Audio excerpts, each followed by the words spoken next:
the whole point is this.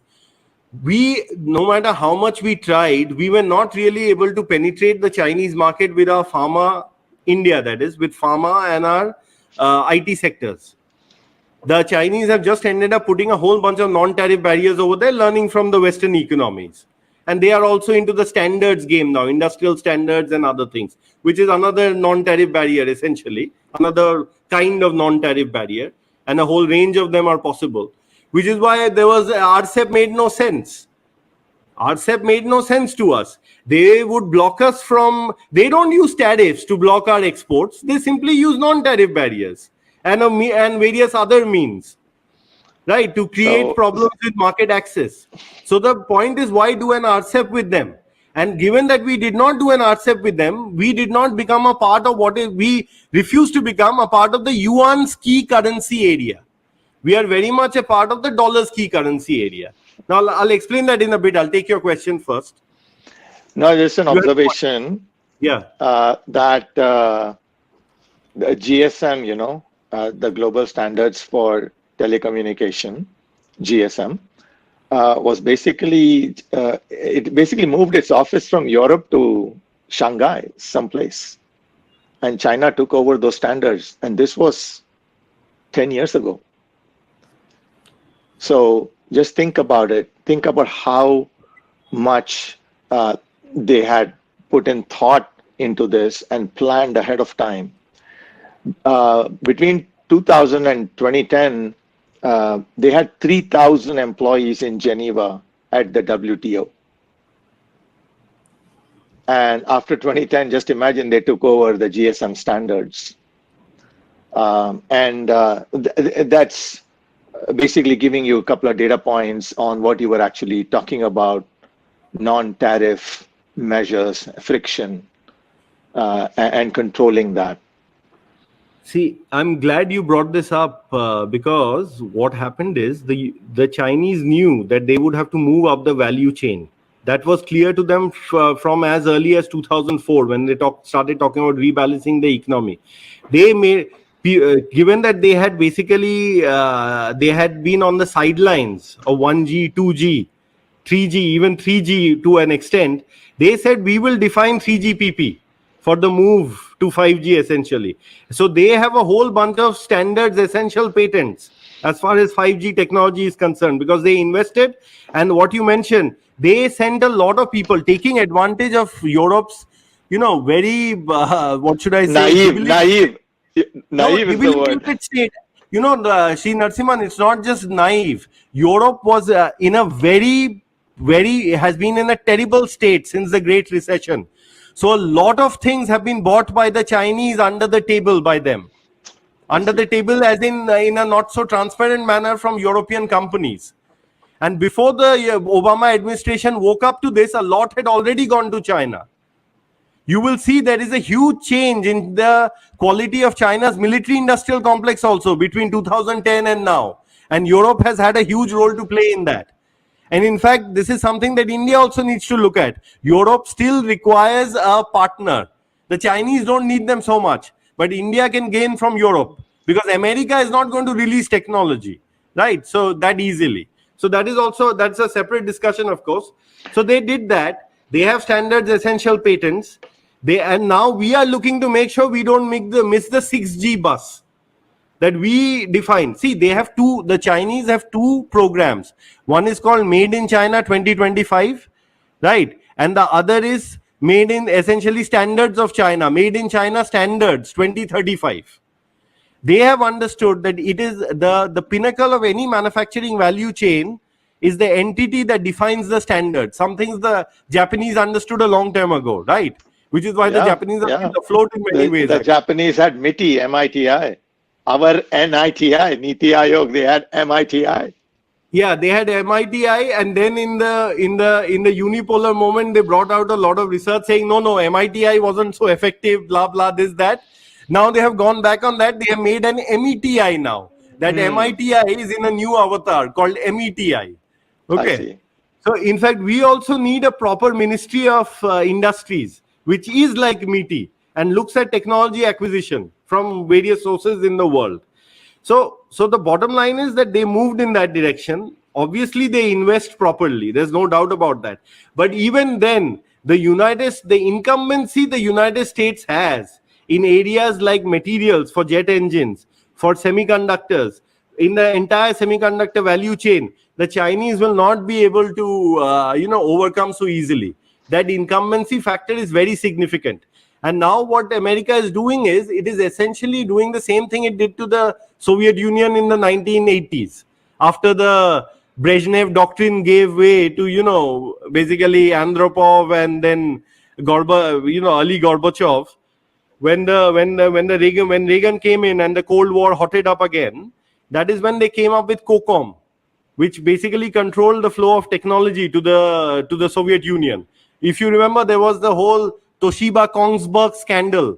Toshiba had sold 5-axis and 9-axis machine tools to the Soviet shipyard, which one of the Soviet shipyards which makes nuclear submarines, and that allowed the Soviets to make their propeller screws for their submarines that much quieter. In fact, they sort of caught up by almost a decade and a half in terms of technology because of that transfer. And Kongsberg was involved because they provided the software to run those CNC milling machines. Right. Wow, this is brand new information to me. I was just thinking about the CNC machine. This whole thing is there in my book, by the way. In your book. So if you have a copy, just flash it. Show it I'll to flash the copy here. I go into some detail in this book. This sort of thing is there in this book. It's in chapter 7. People may want to take a look at it. How India must grow in a pandemic-ridden world. Yeah, I recommend everyone to take a look at it. I would be taking a look at it because this piece, this factoid, I didn't know. And it has so many parallels to today, right? To the ASML, chip making, fabrication technology, the ultra UEV technology that Shriji has worked on, and that's now being rationed, so as to speak, very carefully through various regulations, regulatory bodies, and policy-making bodies on the Western side, as well as with respect to Taiwan. Exactly. So chapter 7 of my book goes into precisely that parallel. It draws precisely that parallel between what was done in the 80s and what is being done now. So to sum up, America has the most liquid and deep capital markets. It is still the safe haven. It has the technological advantages in the sectors that matter. China may have caught up or even maybe doing well in some others, but in the main things, it has still caught up. It has the IP dollar. It has the military presence. So to answer your question, and if it can open its market to India, which it needs to do anyway to keep inflation in check, to circle back to the old point I made, then India will continue to be part of what is called the dollar's key currency area, America's key currency area, right? See, people in the world, trade integration and trade integration by itself and your position as an exporter or importer is not enough to internationalize your currency. Much more important is stability, geopolitical presence, technology, and from the financial point of view, how liquid and deep are your capital markets. If I can't bring out money from your market at ease, why would I put in money into that market in the first place? This is a very, very basic question. And China is in no position to remove capital controls. In fact, it has been going in the opposite direction. So there is nobody but America left on the scene. And look, America has a lot of desirable assets, right? Even Chinese households want to go and buy houses in California. They're even buying houses in Maine. So from the Chinese household who wants to buy a tract house in Maine to some Indian company which is looking for some technology somewhere, to somebody else which is looking at a partnership, America is still the place. Even if you look at history, it took a long time for the dollar to take the pound's place, even after the United States economy had surpassed the British Empire's economy by a fair margin. So there are these hysteresis effects also, right? It takes a long time for one one incumbent to be dethroned. So this notion that de-dollarization will happen overnight, etc., is neither borne out by logic nor by history and nor by current trends. Drain our attention to the Indian economy. Give us an idea of where we stand today in terms of our health, our financial health, and what are the challenges over the next 5 years? Okay, that's an interesting question. So when we talk about our health, let us talk about the health of the banking sector, because India is still essentially a bank intermediated economy. NBFCs are extremely important, but commercial banks are still at the core of our financial sector. So now if you look at what we call scheduled commercial banks, what the whole world calls just commercial banks essentially. So if you look at the health of commercial banks, their things like their capital adequacy, you look at their liquidity ratios, the typical metrics that we look at. So if you take capital adequacy, in India we look at capital risk weighted asset ratio. That is something like 16.1% right now. Okay, so it's way above even what norms, even Basel III requires. So our banks are adequately capitalized to absorb very strong external shocks, macroeconomic shocks, right? They can absorb it. At least stress tests have shown that. Okay, then the other question is, but that's not the only thing. When you look at a commercial bank, when you talk about a commercial bank's resilience, you not only look at its capital adequacy, you also have to look at its liquidity management.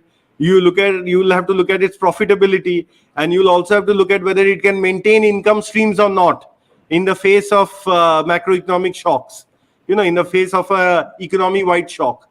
Now, as far as liquidity is concerned, now this is something I will not burden the readers with, but the RBI during the pandemic moved to the same kind of monetary operating framework that the Federal Reserve has, which is a floor-based system and not a corridor-based system. Okay, it has now gone back to a corridor-based system because it has removed a lot of excess liquidity.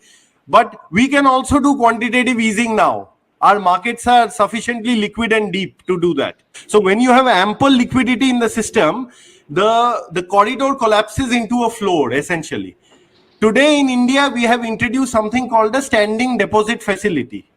Okay, which is the same as the interest, which is analogous to the interest on excess reserves that was introduced by America in the post GFC by the Federal Reserve of America. And that standing deposit facility differs from the reverse repo facility in this sense. In the reverse repo facility, the RBI comes and says, "Bhaiya, mujhe apna paisa do, ye government security lo." In the standing deposit facility, the commercial bank can just give the money to the RBI. They can just directly lend to the RBI on an uncollateralized basis. So that is another layer of financial stability which has been increased, put into the system. Because now, in an emergency situation, we can also push in a lot of liquidity and go to a floor-based system and keep the commercial banks liquid. Explain a few scenarios that can rain on this India's parade and do some risk assessment and some mitigation of those risks. So unfortunately, mitigating the risks will actually increase. For that to be effective, state control of the Indian economy will actually increase in some aspects. I'll give an example.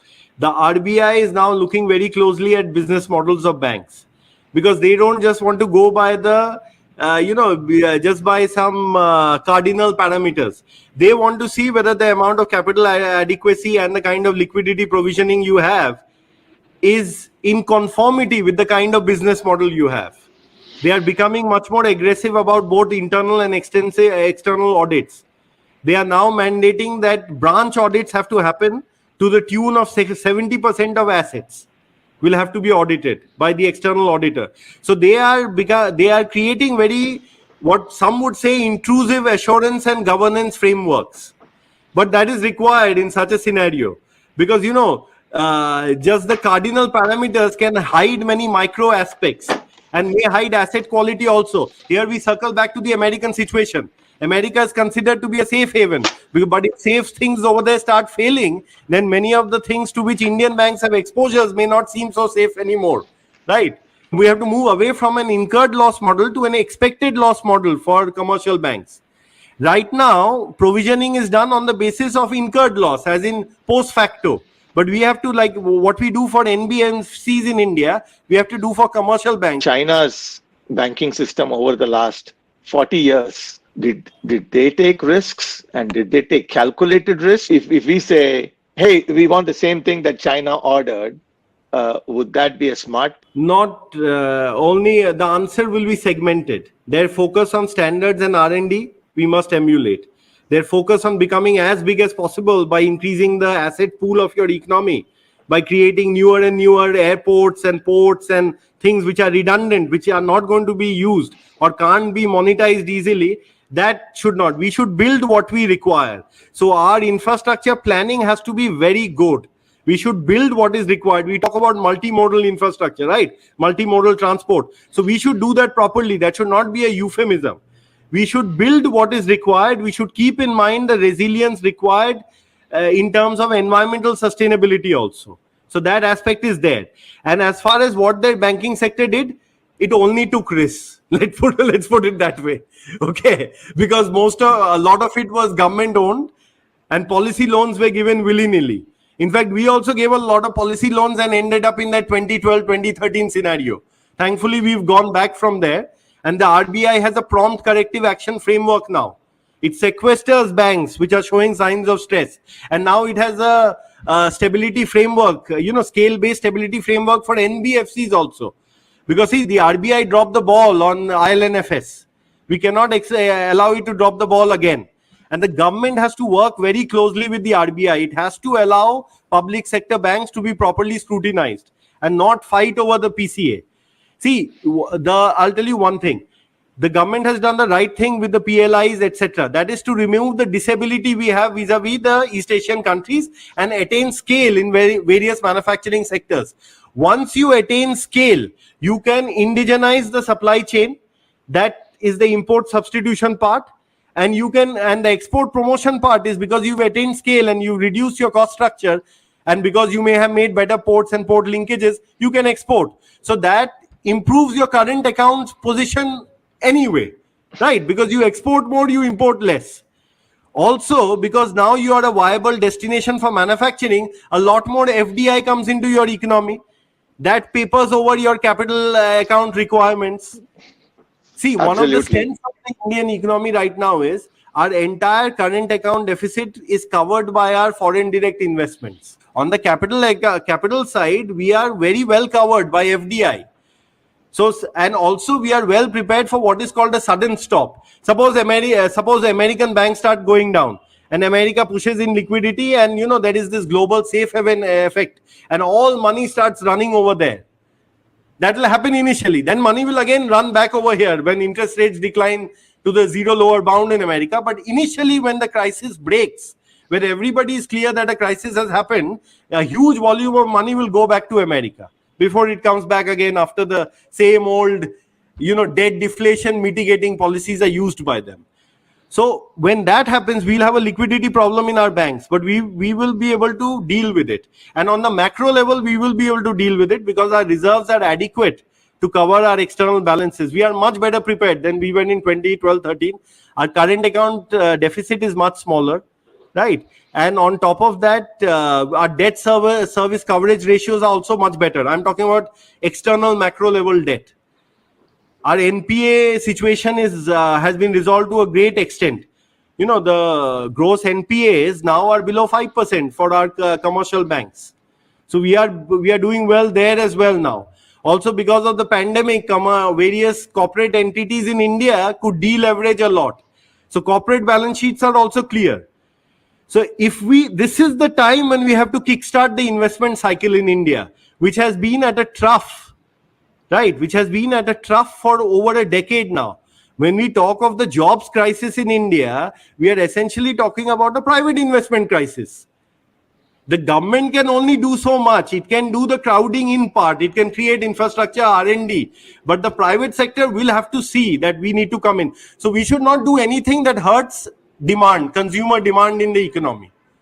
We should do things which actually aid consumer demand, because the sum total of the government push and the attraction of rising consumer demand and favorable geopolitical conditions will lead to our investment cycle getting kicked off.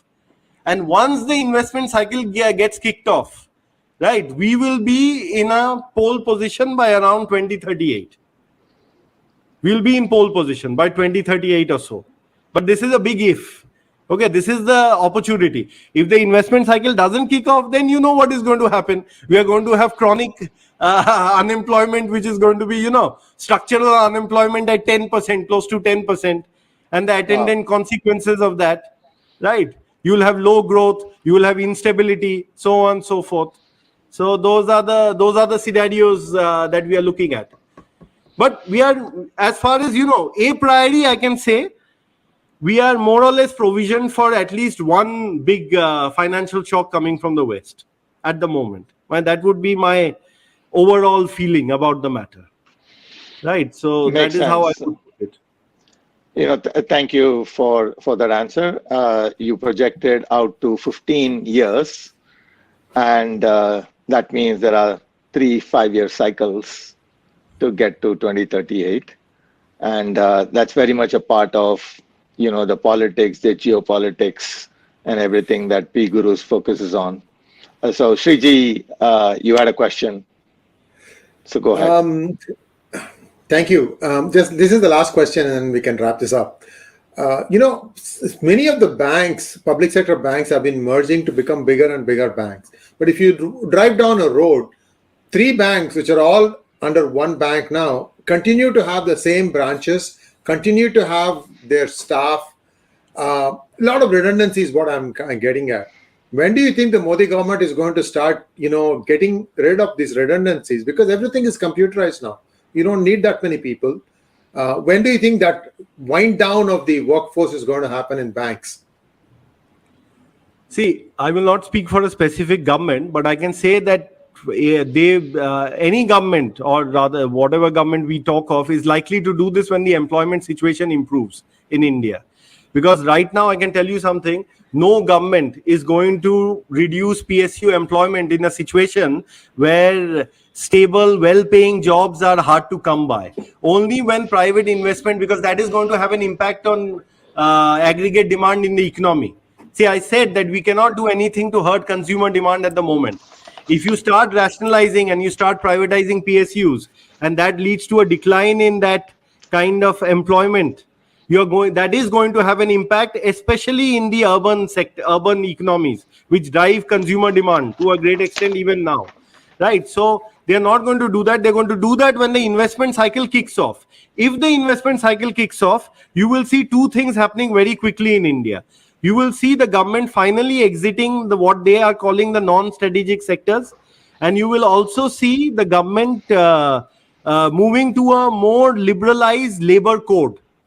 See, right now somebody will say that this is a chicken and egg problem. Why not have a nicer labor code, at least something like Vietnam's? But the government also knows that given the track record of our business community, they may just end up using the lower liberalized labor code to just fire a lot of people. Okay, and that's not going to be very nice for the political economy, as you can imagine. So the government ultimately has to look after the interests, not just of businesses, but obviously of the voter on the street, right? Which is who's the main party to this entire conversation. So I don't see the government moving aggressively on some branches will be rationalized. They'll be rationalized by the banks themselves very quietly, but it may not lead to a decline of employment by those banks. Those employees may be absorbed in other schemes and things like that. They may become door-to-door people who go and sell insurance, and all those scenarios are possible. So, but the branches themselves may be rationalized. And the other thing is that the labor code will not be made, say, the way it is in Vietnam, ASAP. It will be made only if the government sees the investment cycle kicking off. Because then labor shortages will crop up. Already labor shortages are cropping up in some southern states, right? You heard of these big investments being made by Apple's contract manufacturers. Those guys are not finding it easy to source labor. So now, but of course, that can be remediated by moving labor from the north of India to the south, provided these sons of soil policies, etc., don't get in the way. That is the other thing. Okay, you talked about one of the challenges we face. One very extreme challenge that we can face is an unnecessary and completely uncalled for, right, rupture between what is called North India and what is called South India. South India is where the big industrial push will be made, but South India will not have the labor pool required to sustain it. That will have to come from elsewhere. But if their sons of soil policies and general views and general parochialism gets in the way, then we'll have a problem. This is something we all Indians need to watch out for. To add to that, just to add to that, with respect to China, China saw one of the largest migrations ever from the rural areas to the metropolis, right, to the cities. 300 million people, single people, one mom or dad, 300 million moved from these remote villages to the industrial centers. Is very well documented by Bill Gross and Paul McCulley of PIMCO. And they've been commenting on that through the early 2000s. And such a migration is going to interconnect India a lot more. In fact, the connectivity that we are doing is primarily not only resources, but actually move skilled labor pool where it's needed from where it is. Well, thank you so much, Saurav, and it was a fantastic conversation. Thank you again for guest hosting, Sri. And viewers, please like, share, and subscribe to our channel, and don't forget to click on the bell button for notifications. And we like Saurav to come back again and give him a big show of support by putting in your comments and questions. And we will try and reach out to Saurav if you have a lot of questions, so that we can have a follow-up session with some of these questions being asked of him. Saurav, thank you so much. And likewise, Sri, thank you so much, and namaskar. Thank you for having me. Thank you. Thank you both. Namaskar. Thank you.